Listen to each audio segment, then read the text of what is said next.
Hello, good morning. എല്ലാവരും രാവിലെ എഴുന്നേറ്റോ? പ്രാർത്ഥനയൊക്കെ ചെയ്തോ? എല്ലാവരും പ്രാർത്ഥിക്കണം കേട്ടോ. നല്ലൊരു ദിവസം തന്നതിന് നന്ദി പറയണം. പിന്നെ ഈ ദിവസം നല്ലതായിരിക്കണേ എന്ന് പ്രാർത്ഥിക്കുക.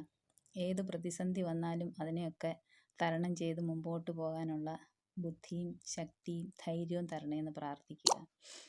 പിന്നെന്താ, പിള്ളേർക്കൊക്കെ ഇപ്പം ബോർഡ് എക്സാമും എൻട്രൻസ് എക്സാമും ഒക്കെ വരുമല്ലേ. അവർ പഠിക്കട്ടെ. അവരെ ഒന്നും ഒരുപാട് പ്രഷർ ചെയ്യരുത് കേട്ടോ. അവരെ കൊണ്ട് കഴിയുന്നതൊക്കെ അവർ പഠിക്കട്ടെ. അവരുടെ കഴിവും അവരുടെ അഭിരുചിയും വെച്ച് അവർ എത്തേണ്ടിടത്ത് എത്തും. അതിന് നമ്മൾ ഒരുപാട് എല്ലാവരും ഡോക്ടറാകണം, എഞ്ചിനീയർ ആകണം എന്നൊന്നും പറഞ്ഞ് അവരെ കൂടുതൽ പ്രഷർ ചെയ്യരുത്. അവരുടെ കഴിവനുസരിച്ച് അവർ പഠിച്ചു പോട്ടെ. പിന്നെ നമ്മൾ പേരൻസ് അവർക്ക് പഠിക്കാനുള്ള സൗകര്യങ്ങളൊക്കെ ഉണ്ടാക്കി കൊടുക്കുക. അവർക്ക് നല്ല ആഹാരം കൊടുക്കുക.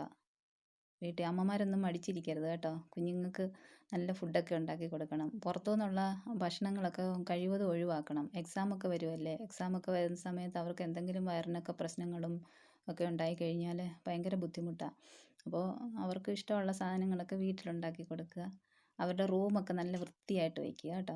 അവർക്ക് സമയമൊന്നും കാണത്തില്ല റൂമൊന്നും വൃത്തിയാക്കാനും ഒന്നും. അവരിങ്ങനെ പരവേശം പിടിച്ച് നടക്കുകയല്ലേ. പഠിക്കുന്ന ട്യൂഷൻ ക്ലാസ്, പിന്നെ എക്സ്ട്രാ ക്ലാസ്, അങ്ങനെയൊക്കെ അസൈൻമെൻറ്റുകൾ, പ്രൊജക്റ്റുകൾ, അവർക്ക് സമയം കിട്ടത്തില്ല. അപ്പം അവർ പോയി കഴിയുമ്പം റൂമൊക്കെ നല്ല തൂത്ത് തുടച്ച് വൃത്തിയാക്കി. അവരുടെ റൂമിൽ ആവശ്യമില്ലാത്ത സാധനങ്ങളൊന്നും കൊണ്ടുവയ്ക്കരുത് കേട്ടോ. അവരുടെ റൂമൊക്കെ നല്ല അവർക്ക് ആവശ്യമുള്ള സാധനങ്ങൾ മാത്രം വയ്ക്കുക. പിന്നെ വീടിനകത്ത് അവരുടെ റൂമിൽ മുഷിഞ്ഞ് നാറിയ ഡ്രസ്സൊക്കെ അതെല്ലാം എടുത്ത് മാറ്റണം. റൂമൊക്കെ തൂത്ത് തുടച്ച് വൃത്തിയാക്കി കഴിഞ്ഞ് നല്ല മണമുള്ള സ്പ്രേ ഒന്നും ഇല്ലെങ്കിൽ അഗർബത്തി ഉണ്ടല്ലോ, സാമ്പ്രാണി ഒരു 2-3 എടുത്ത് കത്തിക്കാതെ വെച്ചിരുന്നാൽ മതി. 2-3 ദിവസം നല്ല മണമായിരിക്കും ആ റൂമിൽ. അപ്പോൾ അങ്ങനെയൊക്കെ ഉള്ളപ്പോൾ അവർക്ക് ആ റൂമിലിരിക്കാനും പഠിക്കാനും ഒക്കെ ഒരിഷ്ടം തോന്നും. നമ്മളെപ്പോഴും അവരുടെ കൂടെ ഉണ്ടെന്നുള്ള ഒരു വിശ്വാസം, ആത്മവിശ്വാസം അവർക്ക് ഉണ്ടാക്കിയെടുക്കണം.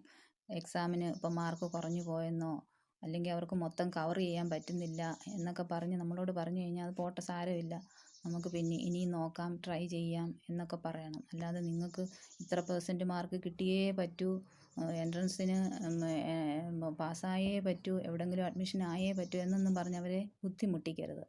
ഇപ്പോൾ പറ്റിയില്ലെങ്കിൽ നമുക്ക് പിന്നെ നോക്കാം, അല്ലെങ്കിൽ നമുക്ക് വേറെ ഏതെങ്കിലും മേഖലയിലോട്ട് നോക്കാം എന്നൊക്കെ പറഞ്ഞ് അവർക്ക് ധൈര്യം കൊടുക്കണം കേട്ടോ. എപ്പോഴും നമ്മൾ പേരൻസ് അവരുടെ കൂടെ ഉണ്ടെന്നുള്ള ഒരു വിശ്വാസം എപ്പോഴും അവർക്കുണ്ടായിരിക്കണം.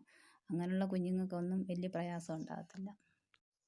എന്നാൽ ഓക്കെ, എല്ലാവരും ബ്രേക്ക്ഫാസ്റ്റൊക്കെ കഴിച്ചോ? എനിക്ക് വെള്ളക്കടലക്കറി നല്ലതാണ്. പെട്ടെന്ന് വേകുകയൊക്കെ ചെയ്യുന്ന കടല എനിക്കിഷ്ടമാണ്, വെള്ളക്കടല. എന്നാൽ ഓക്കെ, ബൈ.